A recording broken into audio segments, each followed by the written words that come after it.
Hey everyone, welcome back to the channel. It is always a pleasure having you all here. And if you're new and joining us for the very first time, a massive welcome to you as well. This is your #1 spot for UK celebrity entertainment news, trending stories, deep dive breakdowns, and everything happening across the entertainment world. To all my returning viewers, thank you again for always supporting the channel. You already know your family here. Before we jump into today's story, you already know the drill. Make sure you like, comment, share, and of course subscribe if you haven't yet. Your engagement helps the channel grow, and it keeps you updated every time we drop a new video. So go ahead and tap those buttons now. I'll give you a quick second. Alright, let's get into it. Today's story is one that still sends a shockwave through the music industry, pop culture, and fans all around the world. It's one of those stories that you hear once, and it never leaves you. A rising star, a breakout voice, a global wave in the making, and the tragedy that unfolded in just 16.5 hours. Today, we're taking a closer look at the final 16.5 hours of PopSmoke, what happened, what led up to those final moments, and how everything changed overnight.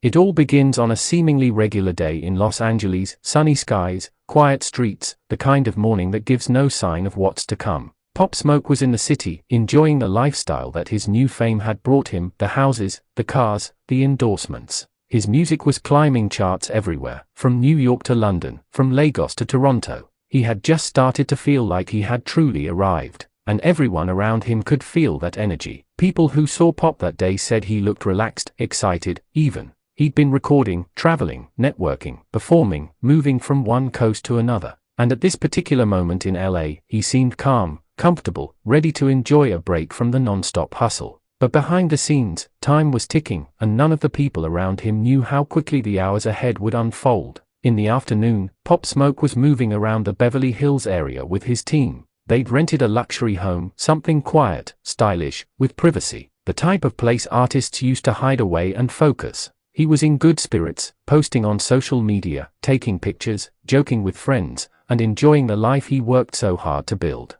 But it was also those social media posts that would play a crucial role in everything that followed, something nobody expected. At one point, Pop shared photos of shopping bags, gifts, and designer items, nothing unusual for a celebrity. But in one of the photos, something small but deadly was visible, the address label. It wasn't intentional. It wasn't a big flashy reveal. It was just one detail in the corner of a picture. But to the wrong people watching online, it was enough. Still, PopSmoke didn't seem bothered. In the early evening, he relaxed in the house, laughing with friends, letting music play, enjoying himself. There was a sense of security, like nothing could go wrong. And yet, outside that house, forces were shifting. People were watching, plotting, preparing. The hours were moving fast, but quietly. As the night moved in and Los Angeles grew dark, Pop's energy stayed upbeat. Friends said he was dancing, talking about future plans, laughing about the success of his music. He had no idea that this was the beginning of the last stretch.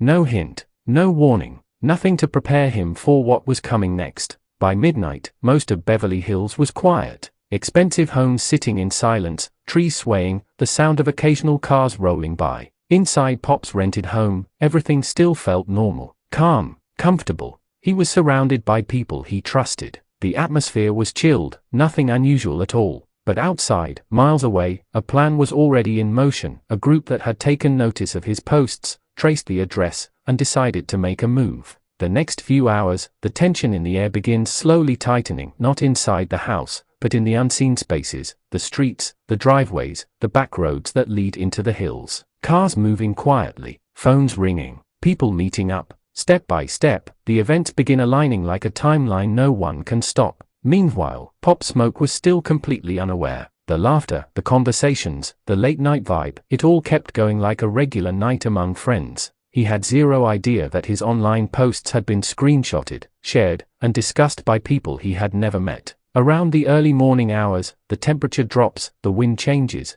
and the city becomes still in that eerie, early morning silence. And at this point, the final stretch of the 16.5 hours begins closing in. This is the part where the energy shifts, where the night stops feeling like a night, and starts turning into something far more dangerous. A car pulls up not too far from the house. Doors open quietly. Footsteps hit the pavement. Dark figures move fast, staying low. Phone screens glow for a moment, then disappear. And while all this is happening outside, PopSmoke is inside, relaxed, unaware, still thinking it's just another night. He had no reason to think otherwise. Minutes pass, movements get closer, shadows drift along the side of the house. The intruders make their way toward the property with one objective, and in their minds, this was going to be quick, a burglary, in and out. But what they didn't know is that inside that home was an artist on the rise, a young man on the brink of global superstardom, a voice that was changing the sound of music. It's now only moments before everything changes forever. And as the final minutes of those 16.5 hours tick down, PopSmoke is unaware that his life is seconds away from a confrontation he never saw coming.